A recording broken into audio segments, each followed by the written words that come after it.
कहानी शुरू होती है। नायाब और एहसन बेंगलोर के एक मशहूर कॉलेज में पढ़ते थे। दोनों की दोस्ती जल्द ही मोहब्बत में बदल गई। कैंटीन में बैठकर वो एक दूसरे को जिंदगी भर साथ निभाने के वादे करते थे। पढ़ाई के बाद दोनों की अच्छी कंपनियों में नौकरी लग गई। सब कुछ बिल्कुल परफेक्ट था। शादी की तारीख तय हुई और रसूमात एहसन के गांव से होनी थी। नायाब की जिंदगी हर दिन पहले से बेहतर हो रही थी, लेकिन फिर वो रात आई जिसने सब कुछ बदल दिया। रात के वक्त नायाब वीडियो कॉल पर एहसन से बात कर रही थी कि अचानक उसे लगा जैसे कोई खिड़की के बाहर खड़ा उसे घूर रहा हो।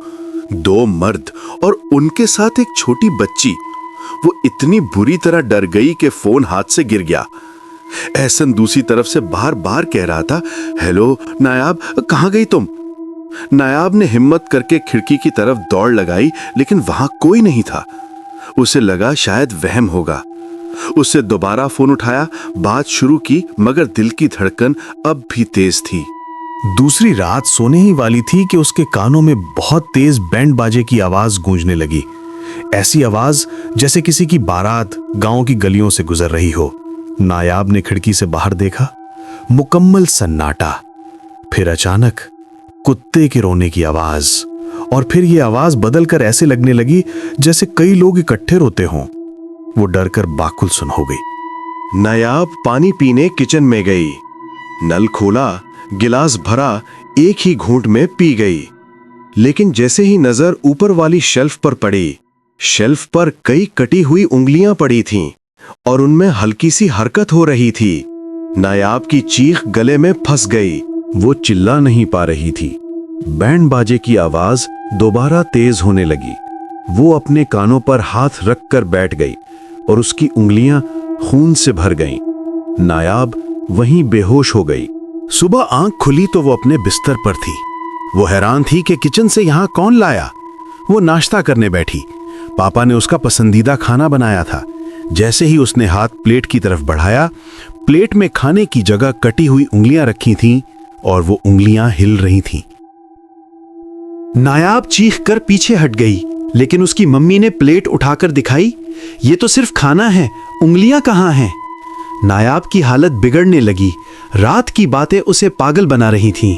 एक रात नायाब का फोन बजा। स्क्रीन पर लिखा था, हम आ गए हैं। जैसे ही उसने कॉल रिसीव की, फोन से बच्चों, मर्दों और औरतों की एक साथ चीखने की आवाजें आने लगीं। वो चीखती हुई कमरे से बाहर भागी। मम्मी पापा दौड़े आए। इसी वक्त एहसन ने भी सब कुछ फोन पर सुनकर अगली सुबह गांव आना तय किया। एहसन ने आकर नायाब के घर वालों के साथ इसे डॉक्टर्स को दिखाया। कुछ फायदा न हुआ। नायाब के वालिद ने कहा, यह किसी ऊपरी हस्ती का चक्कर है, हमें इसे काका सिद्दीक के पास ले जाना होगा। काका सिद्दीक गांव के शमशान के पास रहने वाला बूढ़ा अगियार था। वो नायाब को देखते ही बोला, ये एक रूह नहीं, कई भटकी हुई रूहें इसके पीछे हैं और इसकी वजह तुम हो एहसन। एहसन हैरान हुआ, मैं? क्यों? काका सिद्दीक ने गांव की पुरानी तारीख सुनाई।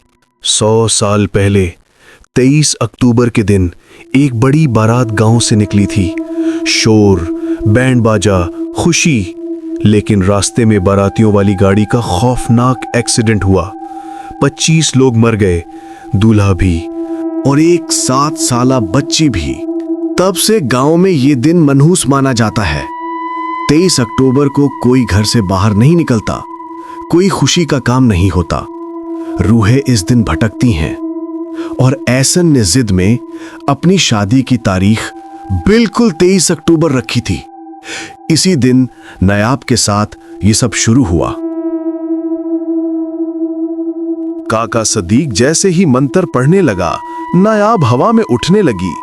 उसकी आवाज बदल गई, हमें इंसाफ चाहिए, हमारी बारात बर्बाद हुई, हम बदला लेंगे। नायाब का जिस्म मुड़ता, टूटता, तड़पता रहा। उसके मुंह से खून बहने लगा और फिर नायाब ने आखिरी चीख के साथ दम तोड़ दिया। एहसन ने अपनी आंखों के सामने उसे मरते देखा। वो पागलों की तरह चीखता हुआ शमशान में भाग गया। मेरे जुर्म की सजा उसको क्यों दी?